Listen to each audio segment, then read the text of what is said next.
ब्रह्मांड की अनंत गहराइयों में पृथ्वी के एक हिस्से पर एक ऐसी सभ्यता ने जन्म लिया जिसने समय को भी मात दे दी। ये कहानी किसी जमीन के टुकड़े की नहीं, ये कहानी है एक चेतना की। ये कहानी है भारत की। विष्णु पुराण में हजारों साल पहले लिखा गया, उत्तरम यत् समुद्रस्य हिमाद्रेश्चैव दक्षिणम वर्षम तद भारतम नाम भारती यत्र संततिः। अर्थात जो समुद्र के उत्तर में और हिमालय के दक्षिण में है वो भारत है और हम सब उसकी संतानें भारतीय हैं। इस देश का नाम राजा दुष्यंत और शकुंतला के प्रतापी पुत्र सम्राट भरत के नाम पर पड़ा, जिन्होंने बचपन में ही शेरों के दांत गिनने का साहस दिखाया था। ये भूमि सिर्फ भूगोल नहीं बल्कि जम्बू द्वीप का वो केंद्र थी जहां से ज्ञान की पहली किरण फूटी। जब शेष दुनिया अभी बोलना सीख रही थी, भारत में ऋग्वेद की ऋचाएं गूंज रही थीं। हमारे ऋषि मुनि केवल पुजारी नहीं बल्कि वो पहले वैज्ञानिक थे। ये वेदों और उपनिषदों की धरती है जिन्होंने हमें वसुधैव कुटुंबकम यानी पूरी दुनिया एक परिवार है का पाठ पढ़ाया। विज्ञान के क्षेत्र में जिस शून्य के बिना आज का कंप्यूटर और आधुनिक विज्ञान अधूरा है, वो दुनिया को आर्यभट्ट ने दिया। चिकित्सा में जब सर्जरी की कल्पना भी मुश्किल थी, महर्षि सुश्रुत प्लास्टिक सर्जरी और मोतियाबिंद का इलाज कर रहे थे। महर्षि पतंजलि का योग और चरक संहिता का आयुर्वेद आज भी स्वस्थ जीवन का आधार है। रामायण और महाभारत केवल धार्मिक ग्रंथ नहीं बल्कि इस देश का इतिहास है जो हमें धर्म, राजनीति और जीवन जीने की कला सिखाते हैं। भारत का राजनीतिक इतिहास तलवार की धार और कलम की ताकत से लिखा गया। 16 महाजनपदों से शुरू हुआ सफर अखंड भारत के निर्माण तक पहुंचा। आचार्य चाणक्य की कूटनीति और चंद्रगुप्त मौर्य के साहस ने भारत को पहली बार अफगानिस्तान से लेकर दक्षिण तक एक सूत्र में बांधा। वहीं सम्राट अशोक ने कलिंग युद्ध के बाद तलवार त्याग कर धम्म और शांति का संदेश दुनिया को दिया। इसके बाद गुप्त काल आया, जिसे भारत का स्वर्णिम युग कहा जाता है।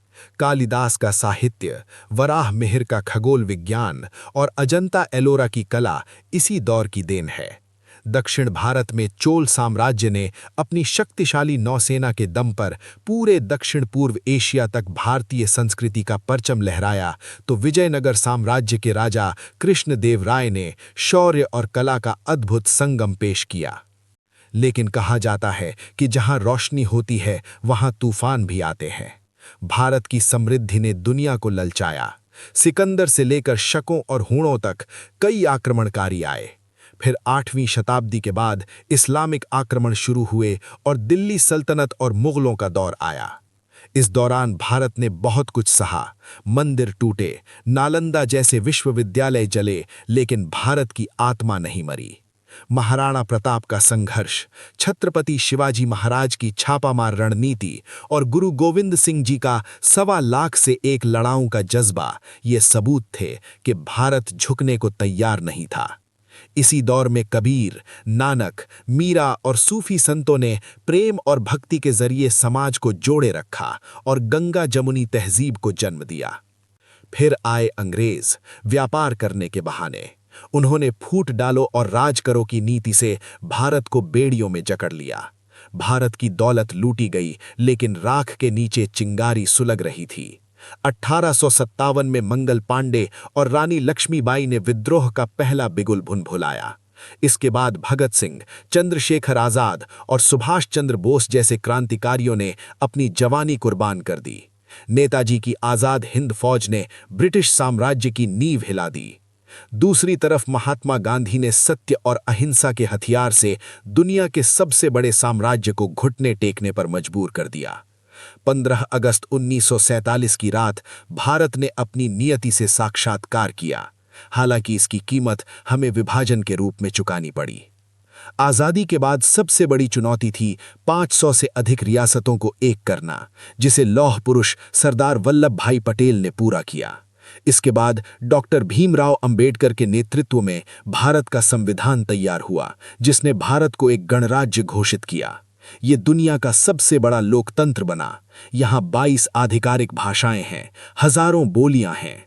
दिवाली के दिए, ईद की नमाज, गुरुद्वारे की लंगर और क्रिसमस की प्रार्थना, ये सब एक ही छत के नीचे मौजूद हैं। कश्मीर की केसर से लेकर कन्याकुमारी के सागर तक, विविधता में एकता ही भारत का असली धर्म है। आज का भारत अपनी जड़ों से जुड़ा है, लेकिन उसकी नजरें आसमान पर हैं।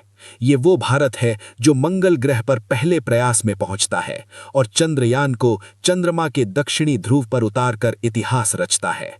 आज हम दुनिया की 5वीं सबसे बड़ी अर्थव्यवस्था बन रहे हैं और स्टार्टअप्स का पावर हाउस बन रहे हैं।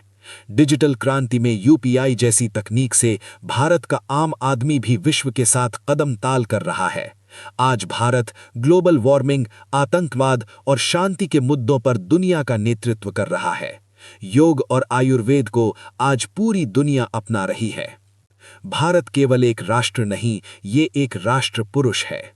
सिंधु घाटी की ईंटों से लेकर आज की स्मार्ट सिटी तक, वेदों के मंत्रों से लेकर इसरो के काउंटडाउन तक, समय बदला, राजा बदले, लेकिन भारत शाश्वत है।